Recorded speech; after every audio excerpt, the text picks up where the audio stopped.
क्या आप सोचते हैं कि अमेरिका जाना और H-1B वीज़ा पाना सिर्फ एक इंटरव्यू क्रैक करने जितना आसान है?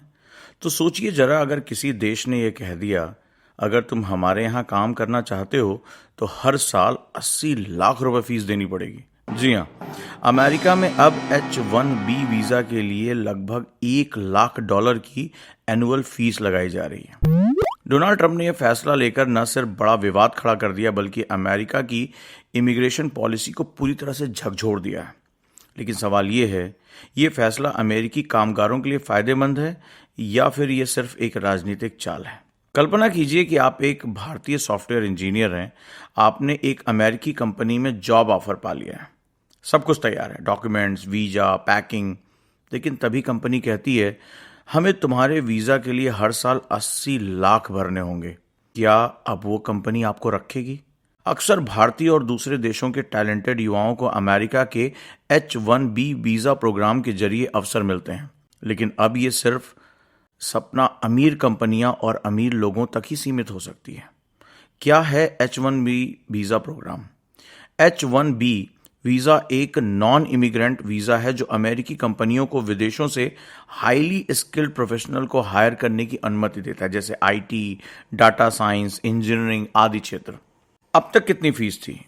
एक होता था लॉटरी रजिस्ट्रेशन, $215, पिटीशन फाइलिंग $780, यानी टोटल करीब लगभग $1000 से कम काम में ये हो जाता था। लेकिन अब क्या बदल गया है? डोनाल्ड ट्रंप ने जो प्रोक्लेमेशन के अनुसार जो उसने फाइल साइन की है, H-1B पिटीशन पर $1 लाख की वार्षिक फीस देनी होगी।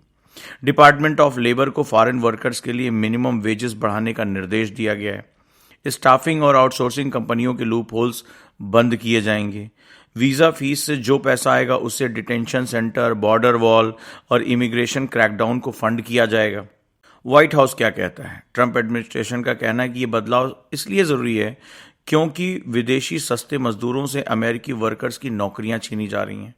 टेक कंपनियां कम सैलरी पर फॉरेन वर्कर्स को हायर करती हैं और यूएस कर्मचारियों का शोषण होता है।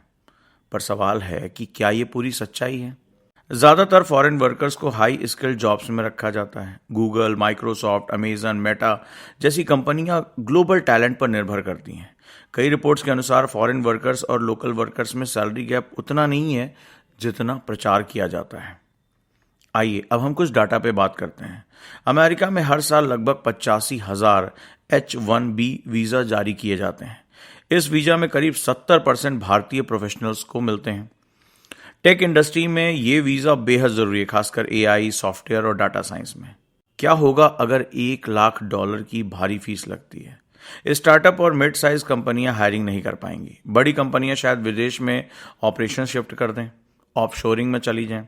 स्किल प्रोफेशनल के लिए अमेरिकी ड्रीम टूट सकता है। बहुत ही खतरनाक एक स्टेप लिया है डोनाल्ड ट्रंप के। इस कदम को कोई अमेरिका की सुरक्षा के लिए जरूरी बता रहा है तो कोई इसे टैलेंट बैन की तरह देख रहा है।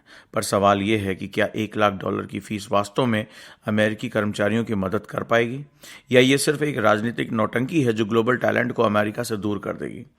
क्या अमेरिका सच में अमेरिका फर्स्ट बना रहा है या टैलेंट लास्ट बना रहा है?